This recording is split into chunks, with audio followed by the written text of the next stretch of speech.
श्री कृष्णा, जय श्री राम। आज है कार्तिक मास का दूसरा दिन।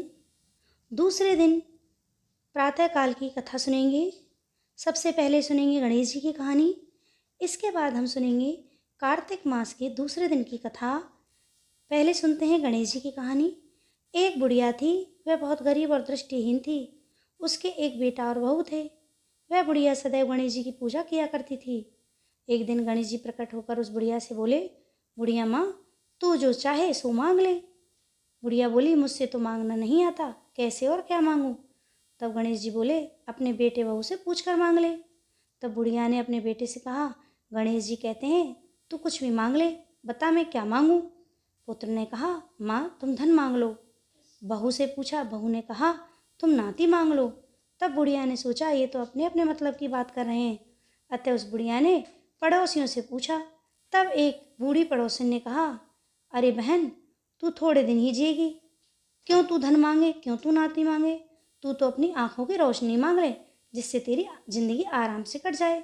इस पर बुढ़िया बोली, हे प्रभु, यदि आप मुझ पर प्रसन्न हैं तो मुझे 9 करोड़ की माया दें, निरोगी काया दें, अमर सुहाग दें, आंखों की रोशनी दें, नाती दें, पोता दें और सब परिवार को सुख दें, अंत में मोक्ष दें। यह सुनकर तब गणेश जी बोले, हे बुढ़िया माँ, तुमने तो मुझे ठग लिया। तूने तो कहा था मुझे कुछ नहीं चाहिए, थोड़ा सा ही चाहिए, और थोड़े में तो तूने सब कुछ मांग लिया। फिर भी जो तूने मांगा है, मेरे वचन के अनुसार तुझे सब मिलेगा। यह कहकर गणेश जी अंतर्ध्यान हो गए। उधर बुढ़िया माँ ने जो कुछ मांगा उन्हें वह सब कुछ मिल गया। हे गणेश जी महाराज, जैसे आपने बुढ़िया माँ पर कृपा की, वैसे ही सब पर कृपा करना। जय हो गणेश जी महाराज की।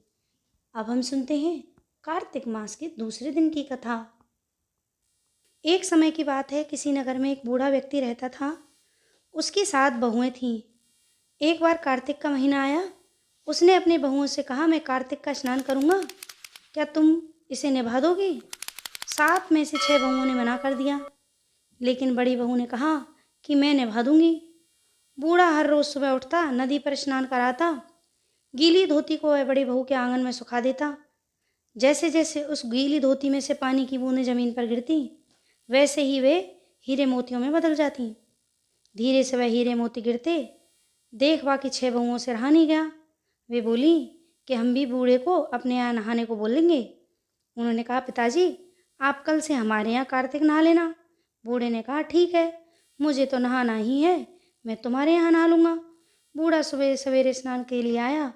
धोती उसने दूसरी बहू के आंगन में सुखाने के लिए डाल दी, लेकिन यहाँ हीरे मोती की बजाय कीचड़ टपकने लगा। बहुओं ने देखा और कहा, आप हमारे यहाँ पाप का स्नान कर रहे हो, इसलिए यहाँ से जाओ और बड़ी बहू के यहाँ पर ही स्नान करना। बूढ़ा वापस बड़ी बहू के यहाँ आया और अगले दिन कार्तिक का स्नान करने लगा।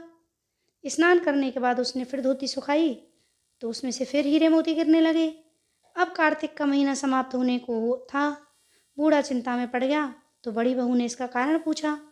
उसने कहा, कार्तिक स्नान समाप्त होने को है और मेरा मन है कि मैं सारे परिवार को एक दिन खाने का न्योता दूं। बड़ी बहू ने कहा, पिताजी आप चिंता ना करें, आप सभी को बुला लो, मैं खाना बना दूंगी।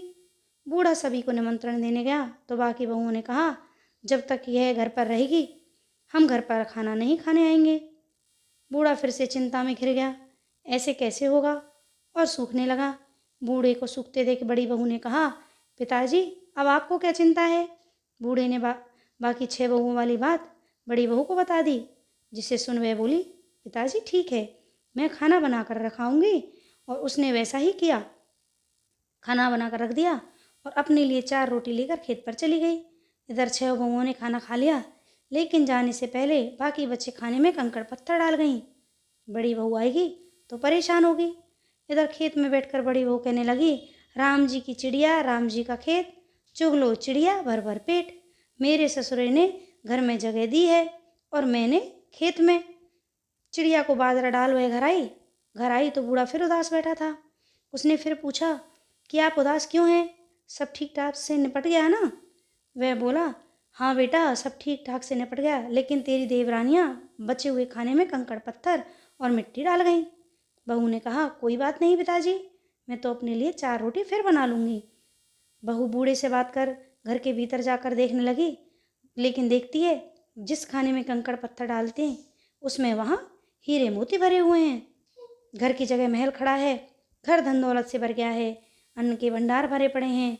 वह बूढ़े को बुलाकर कहती है, पिताजी आपने तो कहा था यहाँ मेरे लिए कुछ नहीं बचा, लेकिन देखो यहाँ तो माँ लक्ष्मी का भंडार भरा है, पूरे घर में धन की वर्षा हो रही है।